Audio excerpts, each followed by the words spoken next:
Bonjour ou bonsoir chers auditeurs et chères auditrices de notre web radio R212. Aujourd'hui, nous avons le plaisir de partager avec vous une réflexion fascinante proposée par le professeur Anas Bari, expert invité, à travers son article intitulé Le succès du Maroc à la Coupe du Monde, un moteur d'intérêt national. Voici ce texte, adapté en podcast, rien que pour vous. Installez-vous confortablement et laissez-vous guider par cette analyse captivante. Professeur Anas Bari initie son propos en posant une question essentielle. Dans le cadre de la semaine de l'Université de New York, la question se pose, un pays peut-il bénéficier dans son ensemble lorsque son équipe nationale réussit sur la scène mondiale? Par professeur Anas Bari, Université de New York, 4 octobre 2024, Anas Bari, professeur à l'Institut courant des sciences mathématiques, s'intéresse aux données pour répondre à cette question. Professeur de renommée en informatique, il dirige un groupe de recherche multidisciplinaire en sciences des données, axé sur l'intelligence artificielle appliquée et l'analyse prédictive. Il poursuit en présentant son expertise et la méthodologie employée, ainsi. En 1984, le quarterback de Boston College, Doug Flutie, a lancé une passe décisive de 48 yards, permettant à son équipe de remporter la victoire contre les Miami Hurricanes.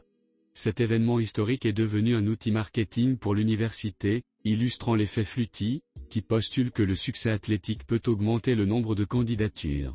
Bari a trouvé des preuves de cet effet au-delà du sport en se concentrant sur la Coupe du Monde 2022, dont le parcours remarquable du Maroc a suscité un intérêt mondial pour le pays. Pour mener ses recherches, il a développé des algorithmes pour mesurer le sentiment dans les articles de presse concernant le Maroc avant et pendant la Coupe du Monde.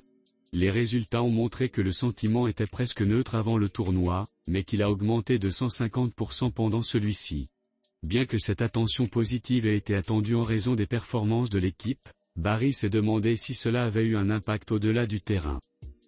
Pour explorer cette question, il a créé des indices Maroc, pour mesurer l'intérêt général pour le pays et son équipe de la Coupe du Monde. Ces indices ont analysé les publications sur les réseaux sociaux concernant le Maroc avant, pendant et après le tournoi. Les résultats ont révélé que les recherches en ligne sur des sujets non sportifs liés au Maroc avaient augmenté de 400% pendant et après la Coupe du Monde. Cela incluait des recherches sur la cuisine, la culture et les attractions du pays, avec des requêtes telles que meilleur moment pour visiter le Maroc, visa pour le Maroc et couscous. Le sentiment mondial envers le Maroc est passé d'une position neutre à une augmentation de 150% de sentiments positifs pendant le tournoi. De plus, les recherches liées au voyage et à la cuisine ont également connu une hausse significative. La victoire du Maroc contre le Portugal a entraîné une augmentation de 4527% des mentions sur les réseaux sociaux. Des termes comme voyage au Maroc, cuisine marocaine et capitale du Maroc ont été très tendance. Enfin, l'expert invité conclut avec une perspective optimiste et nuancée de la manière suivante.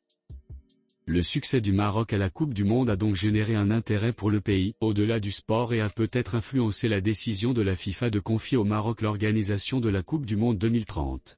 Les données montrent que le parcours de l'équipe a rapporté des dividendes de manière inattendue. Merci, chers auditeurs, d'avoir suivi ce podcast inspirant et éclairant. Votre présence et votre curiosité pour ces sujets sont notre plus belle récompense.